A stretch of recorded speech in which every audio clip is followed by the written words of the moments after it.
so it's recording.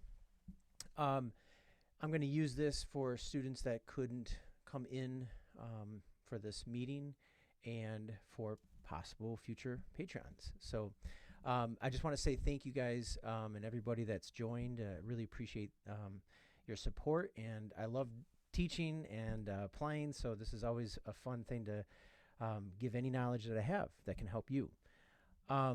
Today, I am going to basically go through a process of how I practice learning a tune. I will go through, basically in detail what I do, and it may seem very basic in the beginning, and that's because I believe that no matter how far in advance you are as a player, I even kind of quote this in one of my things. I say today is basic. Basic is your friend. Being basic is very important because you want to be able to, if you go too far ahead and challenge yourself, it's good. I get that, but sometimes it can be frustrating. So you need to go back into certain things that you really understand, and that's usually when you grasp things. So I know there's a few other people coming in, and I see someone having trouble with their connection. So I guess I need to get started only because I do have 40 minutes straight on this, and then I have another class to teach online. So, all right. So what I'm going to do is I'm going to share on the screen here. You'll see kind of some points that I'm going to talk about, and then I'm going to demonstrate as well as we go through this. So you should be seeing on paper, and if anybody does not see anything on, just let me know. You should be seeing like a guide to learning how to improvise over tunes. During this lesson, if you have questions, just for saving time, please write the question down, and on the Patreon page, there's a spot where you can, message me and ask the question. I'd love to answer them, but I just want to kind of make sure I get through everything. Okay, so a guide to learning how to improvise over tunes. First thing is you got to pick a tune, and I tend to go for at least in the beginning, go for blues tunes. Those are always great. There's so much material out there, so that's a great starting point. Another one is rhythm changes. That's another great starting point. And then standards. And not saying you can't start with standards, but maybe stick with blues or rhythm changes first. Also, you got to like the tune, so go listen to a bunch, and that's like the first thing to do is make sure that it's something that, triggers your ears and you're motivated to learn it. All right, number 2, find different recordings of the tune you're learning and listen to them repeatedly. So here's the thing. I'm going to go to another screen share just real quick so you can see. I am doing what is this thing called love, and I want to show you on just me typing in what is this thing called love. You should see my iTunes. I think there's a close to 40 some versions that I have, and they always say like a really good jazz musician will have an incredible library. So this is just my online stuff. In the back of me, I have all my CDs and records. I'm sure I have more of this. What is this thing called love? So I tend to find as many recordings as possible. Why? Because I want to check out what are people playing on these changes? How are they playing the melody? Yes, you could open up a fake book, but you won't be playing that melody the way Clifford Brown does, or Wynton Marsalis, or whoever that you're listening to. And obviously getting the ideas on what they're doing over the chord changes. So I tend to check out as many recordings as possible. So I just wanted to show you a little bit of of how much I will listen to some stuff. Okay, back to the PDF. You should see the guide of learning how to improvise over tunes. Okay, and Steve, I'm going to let you be the guy. Like if there's something that doesn't show up on screen, you can unmute and just let me know. Okay. So I finally picked out my tune. I am listening to a bunch of different recordings, and I try to find something that really triggers, ooh, I want to hear that solo a bunch of times, or I like the way they play that melody. I will try to transcribe the melody. And that's why I say pick a blues or pick a rhythm changes, something that, and also pick something that's not so fast. Something that is within time that you can figure it out. Um, but I will never ever look at a fake book and try to play the melody out of the fake book. Why? If I did, this is what is this thing called love would be in the fake book.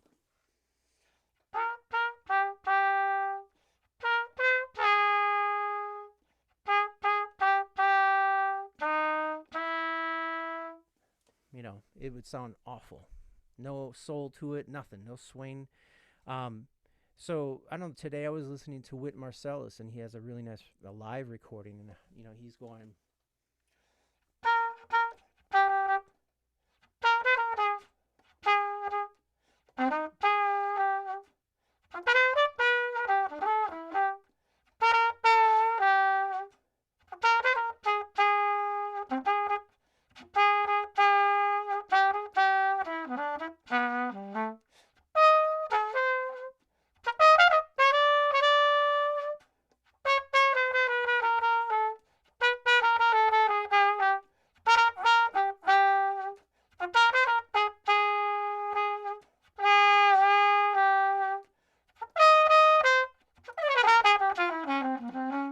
And so forth. So I listened to that pretty much all day. I'm not saying I played it exact just now, but I was really digging into the way he was playing his rhythm on the melody. And so that's how I will learn the melody. I will also learn the words to the melody. That's very important. That'll help you understand the form, which is kind of the next thing. So before we do that, find the chords. I wrote, you can find the chords in fake books and iReal Pro. That I don't mind. I will do myself and find that out by going into the fake books. Sometimes they're not accurate, so you just got to double check on everything. Have I ever done anything by ear with chords? Yes, and it took a long time, but that was truly like a process. But it is possible. But now you got fake books, so I get it. Just find a good fake book. All right, number 5, understand the form. You can't. It's like me asking you to drive to Texas right now without any map or anything. To just drive, go. Yeah, you're gonna find you're gonna go back and forth and get lost here and there. You're gonna probably have to pull over and ask where to go. But if I gave you a guideline, you wouldn't get lost for the most part. And that's kind of what learning a form of a tune is. So it's super important to understand how many measures the tune has, if it's an A, B, C or A, B, A, so on. So what is this thing called love is A, A, B, A, and that's very important. I know it's 32 bars, so far that's good for me to kind of understand where to go with this tune. The other thing is learning, like I said, I'm going to demonstrate all this stuff I'm talking about right now, but learning the chord and outlining the 1, 3, 5, 7 of each of the chords. So hopefully you're picking a tune that, isn't too advanced and the chords and you can outline them by playing the 1, the 3, and the 5, and the 7. Super important. That's what I mean by being basic. I know hundreds of tunes and I still do that process. It's super important. And if I don't, those are the tunes that I tend to forget later on.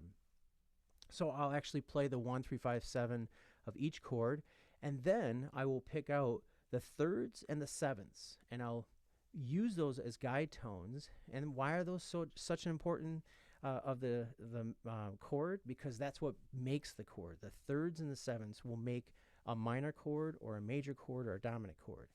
Without the thirds and sevenths, it doesn't matter. The 1 and the 5 will always stay the same. So learn the thirds and sevenths. See if you can play just the thirds on the tune or just the sevenths, and then alternate. See if you can go from the third to the seventh or seventh to the third.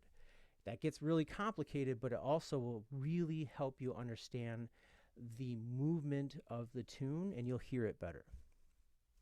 All right, number 6, analyze the scales that you can play over the chord. The chord come, from the scales. So you have to be able to understand that there are, the scales are going to fit over those chords. And there's going to be multiple scales that you can choose from. If you don't know them all, that's okay. Then pick one, at least, that you know that you can play within each measure. And I'll explain that in a little bit. And if that's a process that you're not ready for, then learn those scales. Okay? Let's see here. Number 7. Learn licks that fit over the changes. Start with small ideas, simple, and learn to play over the changes with one thought and try to superimpose. Learn to do motifs over the changes. So I did talk about this in one of my videos, so you can go back to what is superimposing. But before we do that, when I said small ideas, think of something that's very short, small, that you could transpose in the keys you need for the tune. And see if you can fit them over every chord change, even if it's the same lick. And yes, it's going to sound mechanical. It's not going to sound musical. That's not what we're doing right now. We're trying to train ourselves to learn a tune. The improvised part, the rhythmic part, will happen after this. Number 8, transcribe a solo from the tune you are learning, even if it's a little phrase from the song. So this, again, is a little bit more on the advanced side. By transcribing, I do it by ear. I never write anything down. So, for example, Wynton Marsalis, he played a little line today that I loved, and I picked it out by ear. It took me, a little while to figure it out, but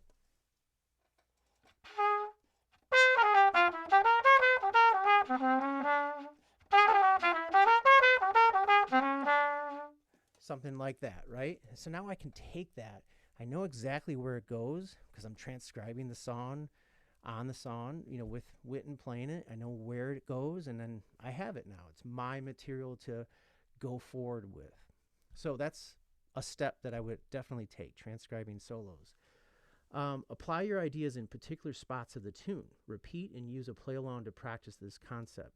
So I've said this before to many of my students, that you can go through all this process of learning ideas, knowing the changes, knowing the chords, but if you don't take this and apply it specifically into the measures that it fits, even though you go, oh, I got it.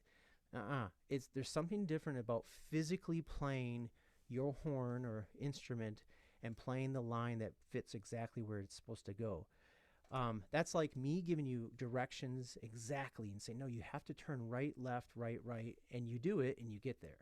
Okay? And even though well, I could go this route as well too, stick to that route first, get used to it, and then you can kind of do your own route. So that's a huge thing that I feel like a lot of people don't do, and that's what I do on a daily basis. I use play-alongs constantly, and I go, okay, measure 5, I'm going to stick this in there. And people can argue with you saying, well, that's just being a lick player. No, it's just me understanding that it sounds good. It's good vocabulary. I understand the right notes. I know that it fits perfectly there. And then I can move on from there. I can move into a rhythmic style. I can change up the phrasing. But it gives me a ground to go from. Okay, I think that's it on these. And then I'll demonstrate. Oh, sorry. More. Loop a small section of the tune and use a play along.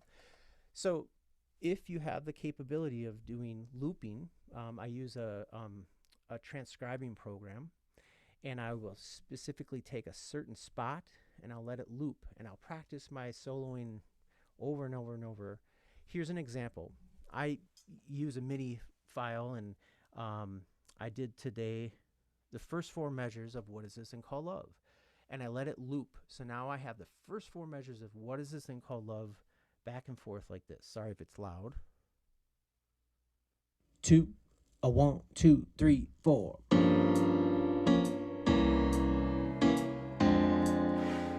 That's going to repeat.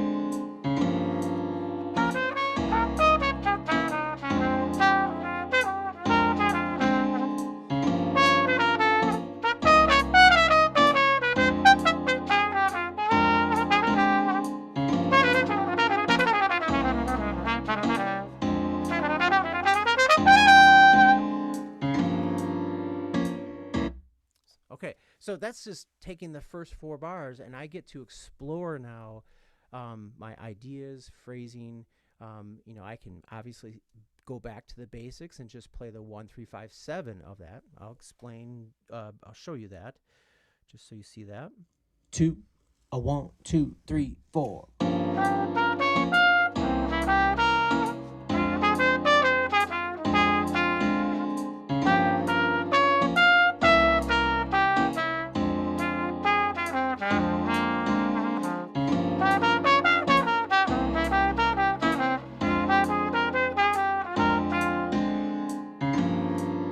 So I started with playing just the 1 3 5 7.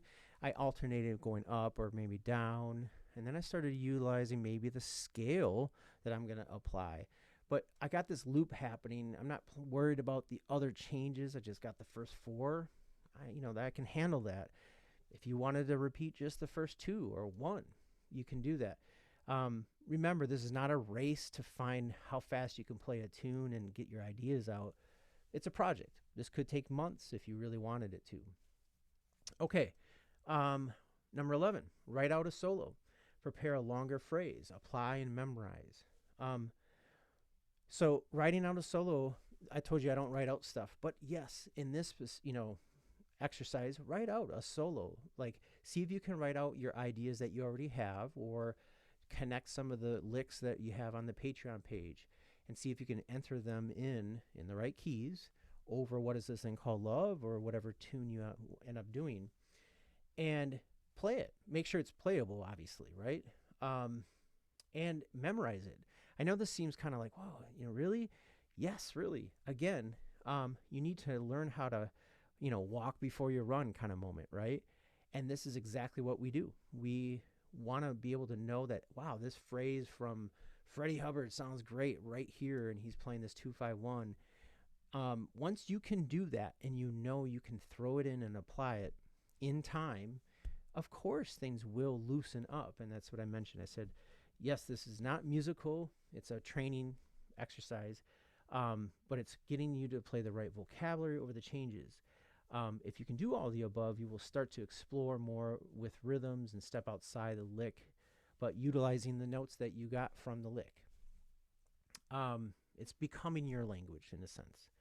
All right, number 12, remember everything you do, you should be memorizing things. This is such an important part. I find that most students that write out stuff, besides what I just mentioned, writing out a solo, and the reason you write out a solo is so you can analyze it and see it, okay? But everything else by memory, and it will stick with you. I've learned tunes when, 25 years ago, and the way I did it like this, and I still can play those tunes. So it will stick with you. But if you write it down and you read it, it won't. And it just takes a long time. It's a process if you write it out. Okay. Enough of the... I'm going to put all this, by the way, on the Patreon page with the video underneath, so you'll see the PDFs of this.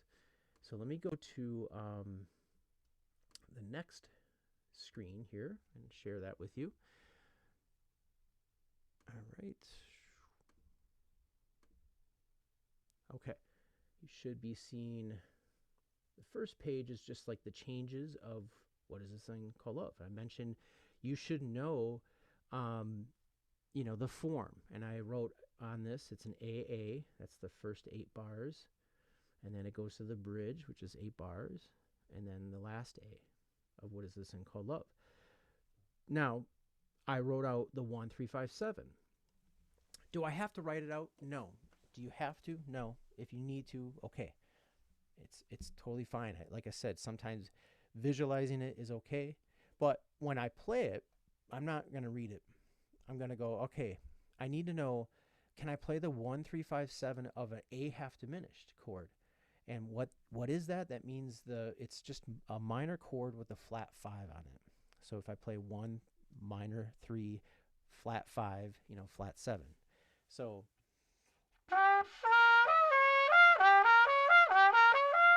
okay, that's the sound of my A. I'm not going to transpose for this class. Okay, and then I go to D7. You're going to find in some of the fake books with What Is This Thing Called Love that you're going to notice it's going to say D7 flat 9, and that's very accurate.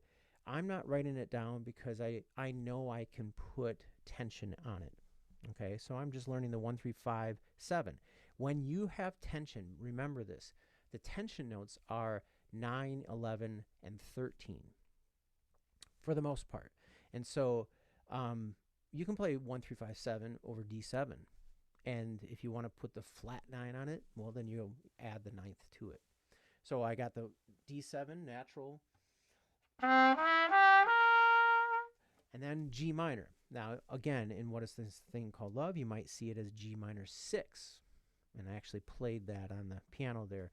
And that sounds like this. And here's G minor 7. So here's the first 4 bars with the 1, 3, 5, 7.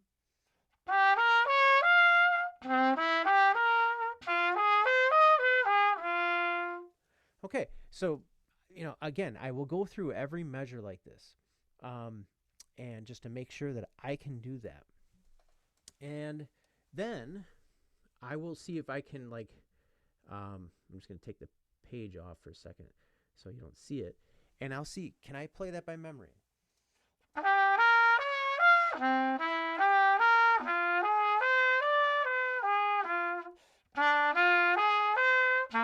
Sorry.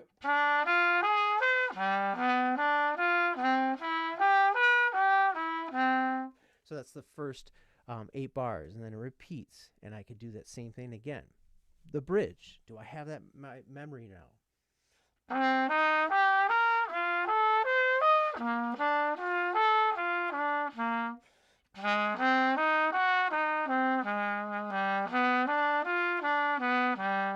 That's the bridge. Okay, just by doing the 1, 3, 5, 7s, I'm hearing the chord changes. I'm not a piano player, so I don't get that luxury of hearing the chords when I'm playing. I have to do it by single notes like this. That's another thing. I don't play piano, but I learned by doing the chords, block chords, 1, 3, 5, 7, just so I could hear it on the piano as well. Okay, moving on. Like I said, some of this is basic, and this is what I will do to learn the tune. The next thing that I'll do is I will take and start to rip apart the tune to the point where I go, wait a minute, in What Is This Thing Called Love, there's just basically 4 to 5 sections of this tune. So let's see if I can make this a little smaller for you in a second here. Okay, so I wrote down the first 4 bars as a section because it is a chord progression. I could have done one measure at a time and said, okay, I need to learn A half diminished and D7, but I'm treating this as kind of a full phrase together because it's a chord progression, a minor 2, 5, 1. Then the next 4 bars, it's exactly the same thing, but it's a major 2, 5, 1 with the half diminished on the 2 chord. So it's a 2, 5, 1, 1, half diminished on the 2 chord. And then the bridge, it's another 2, 5, 1. So, so far, if I just learn these chord progressions and kind of separate them for a second, that's all the tune is. It's just repeating those measures at a time. And then the last part of the bridge, it's 2 bars of a dominant chord, B flat 7, and then 2 bars of A7. So I kind of broke down, and this is what I'll do. I'll take tunes and break it down so I see that's really not that bad compared to looking at it like this. If you look at it like that, that seems complicated. It seems like a lot to memorize. Well, it's just this, but repeating some of those measures. That's it. So that's my focus now, and I'll take the first measure, and notice I wrote down what I can. So I said I break down the chords either by progression or by 1 measure apiece. Find out what scales you can play over the chords. So what I'll do is I'll sit down and I'll go, okay, on A half diminished, I'm going to work backwards. On G minor, what can I play? I can play Dorian. I know that. Okay, do I know my Dorian? Yes.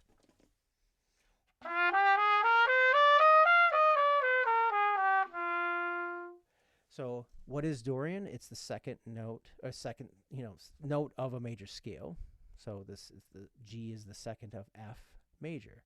And so F major has one flat, so I go from G to G. I got my Dorian.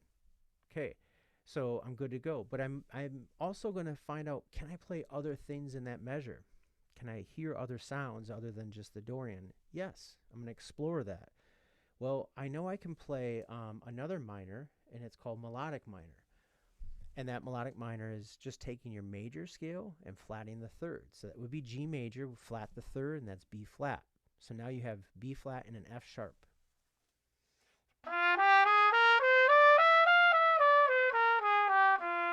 It's a little different than the Dorian, right? You got the raised, seventh in there.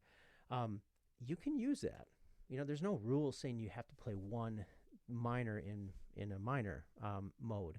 And I'll demonstrate it and how it can sound. The other thing I wrote is dominant.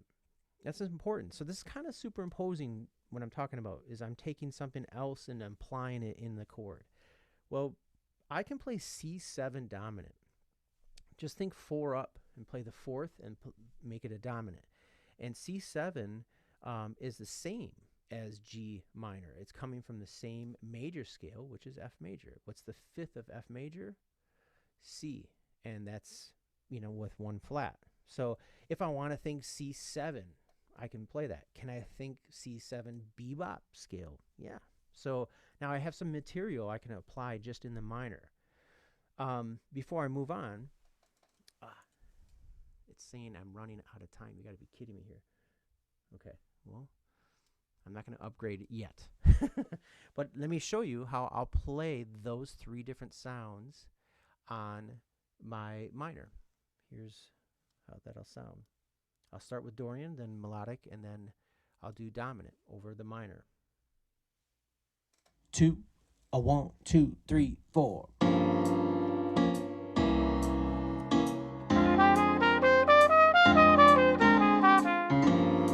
Here's melodic minor.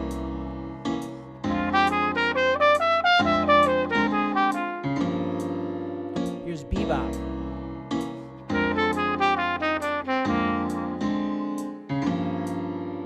So I'm applying the scales. I know it works. I know it sounds good, and I'm just focusing on that. I know those notes now. It's not material. It's not vocab, but it's like knowledge of what sounds good and what scales go. And I'll do that for every single measure. I'll go, okay, in D7 now I can play the dominant. I'm showing that I can play the minor, melodic minor, and alter dominant. It is going to alter the sound, and that means I'm going to flat the 9, sharp the 11, flat the 13, and such. So let me do that. I'll do the altered sound plus the minor. Yeah.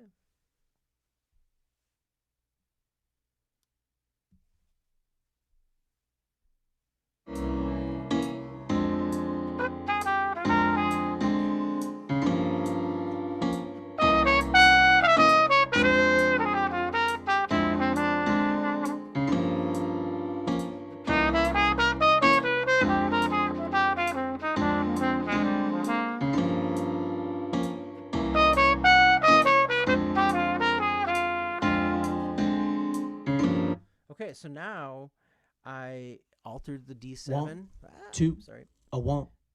And last one on A half diminished. If you don't know this, you can apply a minor third up from A and play the melodic minor. So for A half diminished, I'm going to think my C melodic minor. It's the same notes as A half diminished. The other option is you can go down a major third from your A half diminished, and that would be F, and you could play the F dominant, or you could play F bebop dominant bebop scale. So I'm going to start with just the C melodic minor. Now, if this is getting a little ahead theory-wise, stick to what you know, and maybe you have to learn some of those scales to figure that out on a tune. But let's hear what those 3 things sound like. I'm going to play C melodic minor over A half diminished. I'm going to alter the D7, and you know what? I'm going to tell you, I'm just going to think a half step above D7, and I'm going to think E flat melodic minor. And that's some altered sounds in there. I got the flat 9 happening, the flat 13 sound. And then on G minor, I'm going to stick to my G melodic minor. So I got those 3 scales. I'll play them, see what they sound like. 2, 3, 4.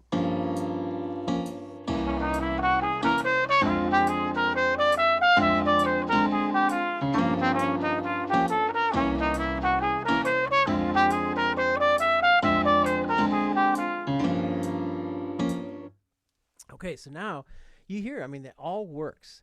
Okay, and I'm not going to bore you with like doing that on every single change, but that's what I would do. I would find out all the scales I can play in these changes. And this is just getting me more familiar with the sounds that I can play on these chord changes. And also, guess what? At the same time, it's ear training and I'm memorizing the changes because I'm going over this in very specific ways. All right, then I get a little bit more into the vocab. And I'm going to pick this. See if I can highlight this. Nope. All right, over here, I'm circling it. I'm going to highlight, I'm going to play over this C minor lick. And the reason I'm picking this one, this third one here, is it's on the Patreon page. I know I don't remember the number right now, but it is there. I'll try to remember to mention that. And it sounds like this. Sorry. So that's C, okay? It's important to learn things in all keys, right? So I'm not going to bore you with the whole thing with all 12 right now, but I know this in all 12. Now, what if I don't need to know all 12 over the tune I'm playing, and it's just like, what, 4 or 5 different keys? Sure, you can practice just those 4 and 5 keys. That's cool. I'll tell you what, though, I memorize these a lot more when I play them in all keys. So, for example, that lick. Where am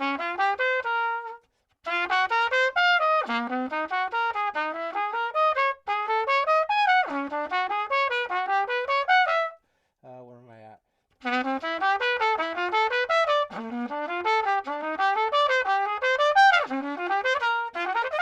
So that's all 12, okay?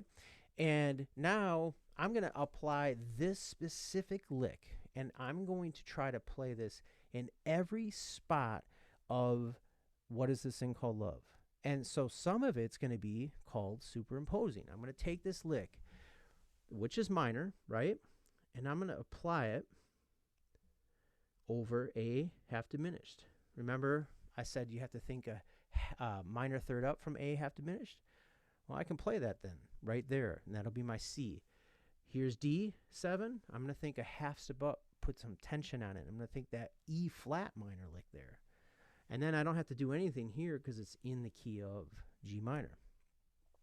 When I get to E half diminished, minor third up, I play my G minor lick. When I get to A7, half step up, I'm going to play my B flat minor. When I get to D major, well, this is where I'm going to superpose again. I'm going to try to figure out what would sound good. E minor would sound good over this.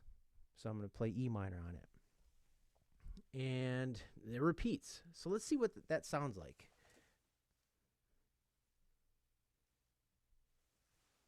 Two, a 1, 2, 3, 4.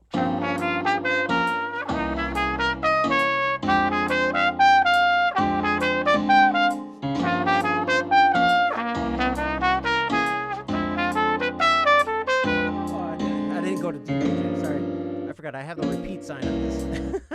It didn't repeat. Okay, let me go to my play alone here. Sorry. Let's hear what that sounds like again. 1, 2, 1, 2, 3, 4.